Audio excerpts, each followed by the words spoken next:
ठाण्यातील श्री अंबेमा चैत्र नवरात्र उत्सव मंडळाच्या वतीने चैत्र नवरात्र उत्सवानिमित्त ठाणे पूर्व येथील तुकाराम मैदानावर देवीचा मंडप पूजन सोहळा मोठ्या उत्साहात संपन्न झाला। यावेळी उपमुख्यमंत्री एकनाथ शिंदे यांनी देवीची मनोभावे पूजा करून तिला आवाहन केले।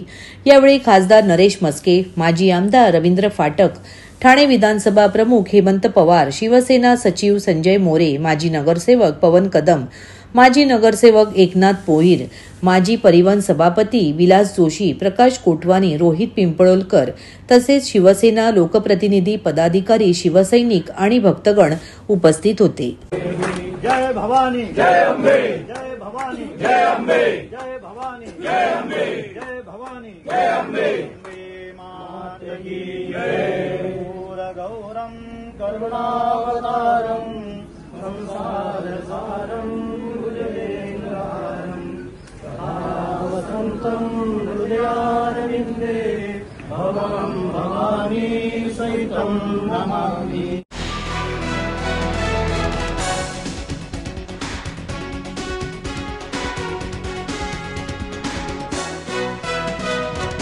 शिक्षक संख्येवर प्रतिकूल परिणाम करून ग्रामीण भागात शिक्षण मिळवण्याचा हक्क नाकारणारा 15 मार्च 2024चा संच मान्यता निर्णय रद्द करा या प्रमुख मागणीसह इतर मागण्यांसाठी ठाणे जिल्हा प्राथमिक शिक्षक समितीतर्फे जिल्हाधिकारी कार्यालय ठाणे येथे भर उन्हात धरणे सत्याग्रह करण्यात आले।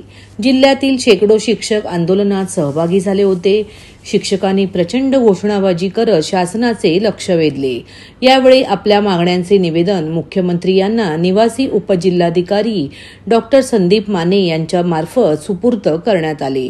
राज्यात 15 मार्च 2024च्या शासन निर्णयानुसार सन 2025ची संच मान्यता अंतिम करून शिक्षक निश्चिती करण्यात आली आहे। त्यामुळे ग्रामीण भागातील मराठी शाळांमध्ये मोठ्या प्रमाणावर शिक्षण संख्या कमी होणार आहे।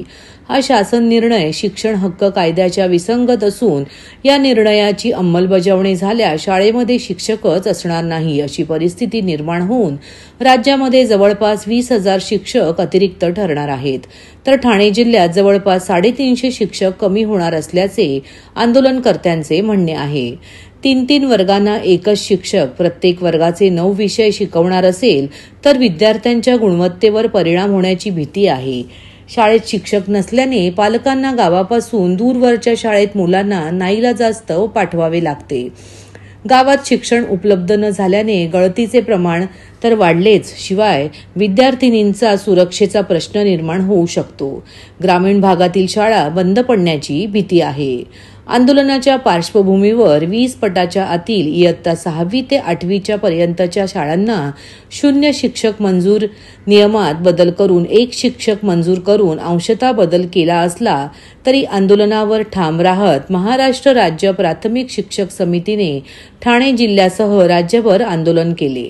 15 मार्च 2024चा संच मान्यता शासन निर्णय रद्द करा।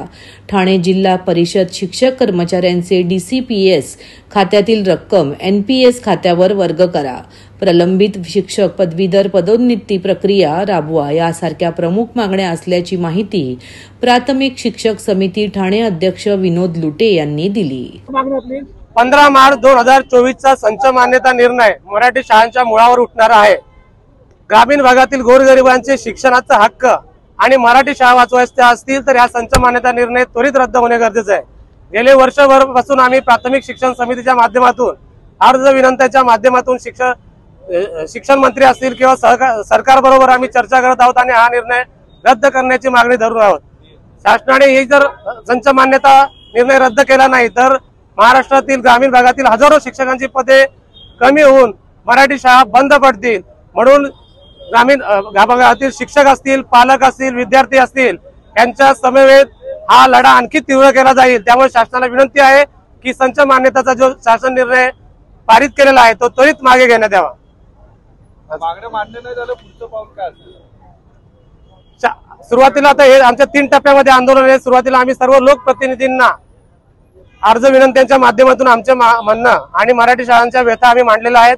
आणि जर शासनाने संच मान्यतेचा निर्णय जर त्वरित रद्द केला नाही तर यापुढे आम्ही आणखी तीव्र आंदोलन मुंबईमध्ये करू, वेळ प्रसंगी न्यायालयातही धाव घेऊ। परंतु कारण हा जो शासन निर्णय आहे 24चा तो RT 2009च्या कायद्याच्या विरोधात आहे। त्यामुळे आम्हाला अपेक्षा आहे की आम्हाला विश्वास आहे की हा कायदा नक्कीच रद्द होईल। महाराष्ट्रातील भगिनींना आधार देणारी राज्य शासनाची मुख्यमंत्री माझी लाडकी बहीण योजना। या योजनेअंतर्गत अल्प उत्पन्न गटातील 21 ते 65 वयोगटाच्या भगिनींना मिळणार दरमहा 1500 रुपयाची मदत। अर्ज करण्यासाठी 31 ऑगस्ट 2024 पर्यंत मुदतवाढ। कुटुंबाचं वार्षिक उत्पन्न 2.5 लाख रुपयांपेक्षा कमी असलेल्या महिला पात्र। कुटुंबाकडे पिवळं किंवा केशरी रेशन कार्ड असल्यास उत्पन्नाचा दाखला आवश्यक नाही। पांढरं रेशन कार्ड असेल किंवा रेशन कार्ड नसेल तर कुटुंबाचं वार्षिक उत्पन्न 2.5 लाखांपेक्षा कमी असल्याचा दाखला आवश्यक। योजनेसाठीचा ऑनलाईन अर्ज नारी शक्ती दूत ऍप वरून किंवा पोर्टलवर भरता येईल। ज्या भगिनींना ऑनलाईन अर्ज भरता येत नसेल त्यांच्यासाठी अंगणवाडी, ग्रामपंचायत, वॉर्ड ऑफिस, सेतू सुविधा केंद्रामध्ये किंवा आशाताई बचत गटाच्या CRP यांची मदत उपलब्ध। आता आपल्याला अभिमानाने म्हणता येईल, सुखी आणि सुरक्षित आहे माझी लाडकी बहीण। ठाणे शहरातील अनेक भागातून मागील 10 दिवसांपासून कचरा पूर्णपणे उचलला गेला नाही। ठाणे महापालिका क्षेत्रातील कचरा CP तलाव कचरा संकलन केंद्रात नेला जातो, त्यानंतर तो डायगर व शहरातील मोकळ्या भूखंडावर टाकला जातो। परंतु CP तलाव येथे कचऱ्याला लागलेल्या आगीच्या घटनेनंतर कचरा टाकण्यास विरोध दर्शवत स्थानिकांनी आंदोलन केल्यामुळे मोठा पेच निर्माण झाला आहे। ठाणे शहरातील कचरा उचलला जात नसल्याने रस्त्यावर तसेच सोसायट्यांच्या बाहेर कचऱ्यांचे ढीग लागले आहेत। CP तलाव येथे क्षमतेपेक्षा जास्त कचरा साचल्याने तयार झालेले कचऱ्यांचे भले मोठे डोंगर, त्यांची दुर्गंधी तसेच वारंवार लागणाऱ्या लहान मोठ्या आगीच्या घटनांमुळे येथे कचरा टाकण्यास स्थानिकांचा मागील काही वर्षांपासून विरोध असून ते बंद करण्याची मागणी सातत्याने करत आहेत। परंतु महापालिकेत कित्येक वर्षांपासून असलेल्या सत्ताधाऱ्यांनी स्थानिकांना वेळोवेळी आश्वासने देण्याव्यतिरिक्त कुठलीही ठोस उपाययोजना केलेली नाही व त्यांच्याच नाकर्तेपणामुळे महापालिकेला स्वतःची कचराभूमी नाही। सद्यस्थितीत शहरात कचऱ्याची विल्हेवाट नीट लावली जात नसल्यामुळे रोगराई व घाणीचे साम्राज्य वाढून ठाणेकर नागरिकांच्या आरोग्याला धोका निर्माण होत असल्याचा आरोप ठाणे काँग्रेस अध्यक्ष विक्रांत चव्हाण यांनी मंगळवारी झालेल्या पत्रकार परिषदेत केला आहे।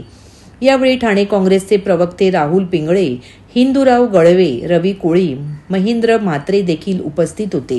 गेल्या 10 दिवसापासून ठाणे महानगरपालिका क्षेत्रातील विविध सहकारी संस्था असतील, गल्ली बोळा असतील, झोपडपट्ट्या असतील, रस्ते असतील, कचऱ्याने पूर्णपणे तुंबलेले आहेत।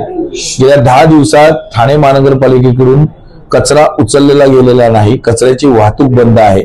CP तलावला अवाजवी कचऱ्याची क्षमता संपल्यानंतर सुद्धा अवाजवी कचऱ्याचा साठा झाल्यामुळे तिथलं डम्पिंग तिथलं हे बंद करण्यात आलेलं आहे।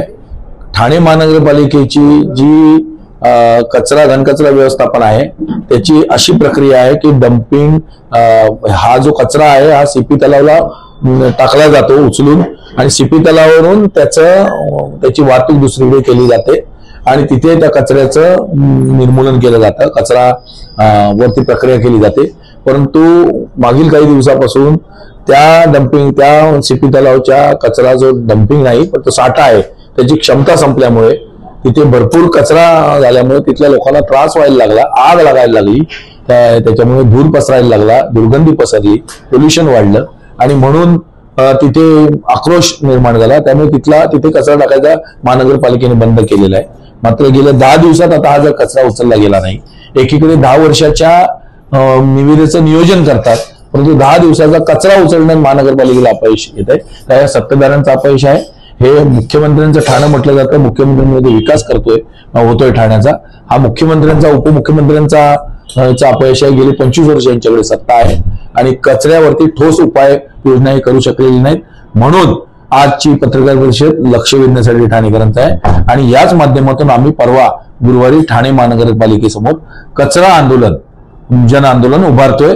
सकाळी 11 वाजल्यापासून 2 वाजेपर्यंत लाक्षणिक आम्ही त्या ठिकाणी आंदोलन करणार आहोत। सर, महानगरपालिकेचं डम्पिंग ग्राउंड नाही, धरण नाही, आणि सगळा प्रॉब्लेम चाललाय. महानगरपालिकेची महानगरपालिका हे करायला पैसा नाहीये.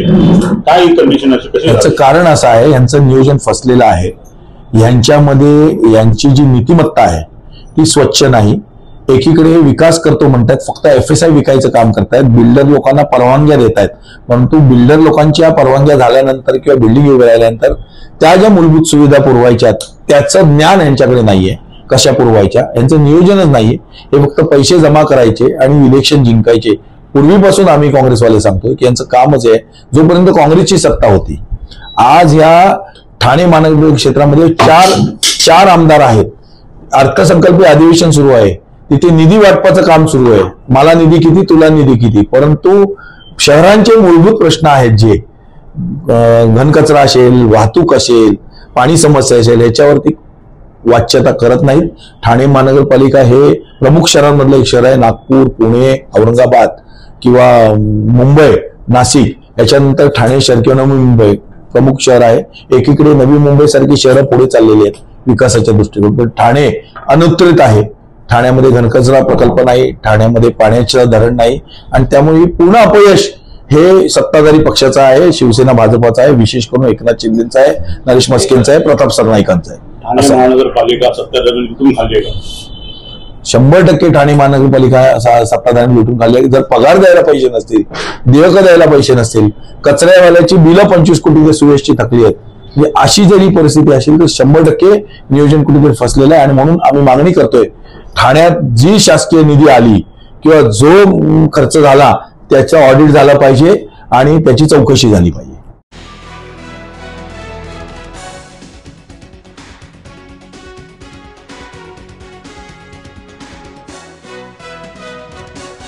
दरवर्षीप्रमाणे यंदाही जांभळी नाका येथे आनंद चॅरिटेबल ट्रस्ट आयोजित चैत्र नवरात्र उत्सवाला सुरुवात होत आहे. आज जांभळी नाका येथील श्री छत्रपती शिवाजी महाराज मैदानात देवीच्या मंडपाचे भूमिपूजन शिवसेना नेते माजी खासदार राजन विचारे व त्यांच्या पत्नी नंदिनी विचारे यांच्या हस्ते संपन्न झाले. यावेळी ठाणे जिल्हा प्रमुख केदार दिगे, उपजिल्हा प्रमुख कृष्णकुमार कोळी, सुनील पाटील, शहर प्रमुख प्रदीप शिंदे, उपशहर प्रमुख वसंत गवाळे, प्रदीप शेडगे, सचिन चव्हाण, माजी नगरसेवक मंदार विचारे, मयूर पवार, लोकसभा सचिव सुरेश मोहिते, विभाग प्रमुख संजय भोई, प्रदीप पूर्णेकर, प्रशांत सातपुते, प्रकाश पायरे, विनोद यादव, विनायक आंबेकर, शाखा प्रमुख महेश ढोमणे, अमोल हिंगे, राजू ढमाले, रमेश शिर्के, पप्पू आठवाल, अशोक घोलप, राजेंद्र महाडिक, सुधीर बेलोसे, बाबू शेलार, गुरुनाथ पटवर्धन, चंद्रकांत विधाटे, बिपिन गेहलोत, प्रकाश ठक्कर, वरुण मानकामे, महिला जिल्हा संघटक रेखा खोपकर, माजी नगरसेविका नंदिनी विचारे, उपजिल्हा संघटक आकांक्षा राणे, उपशहर संघटक मंजिरी ढमाले, ज्योती कोळी, प्रमिला भांगे, विद्या कदम, राजेश्री सुर्वे, संगीता साळवी, सुनंदा देशपांडे, अपूर्वा तेलवणे, अनुराधा बाईत, कांता पाटील, गौरी तामणकर, अपर्णा भोईर, कल्पिता पाटील, रसिका सुभेदार, निलिमा शिंदे, पुष्पलता भानुशाली, ऋतुजा शिंत्रे, लीला बालेराव, सुषमा राणे तसेच शिवसेना उद्धव बाळासाहेब ठाकरे पक्षाचे पदाधिकारी, युवा सेना व युवती सेना तसेच नागरिक मोठ्या संख्येने उपस्थित होते. मला वाटतं दरवर्षीप्रमाणे यंदा सुद्धा गुढीपाडव्याच्या दिवशी या उत्सवाची सुरुवात होणार आहे. गुढीपाडव्याला देवीचं आगमन होणार आहे आणि मला वाटतं गेली 29 वर्ष आनंद चॅरिटेबल ट्रस्टच्या माध्यमातून हा उत्सव या ठिकाणी करतोय आणि तुम्ही बघितलं असेल सर्व जाती धर्मातल्या लोकांना एकत्र करून हा उत्सव या ठिकाणी आपण सुरू केलेला आहे आणि ठाणेकर त्याची वाट बघतायत.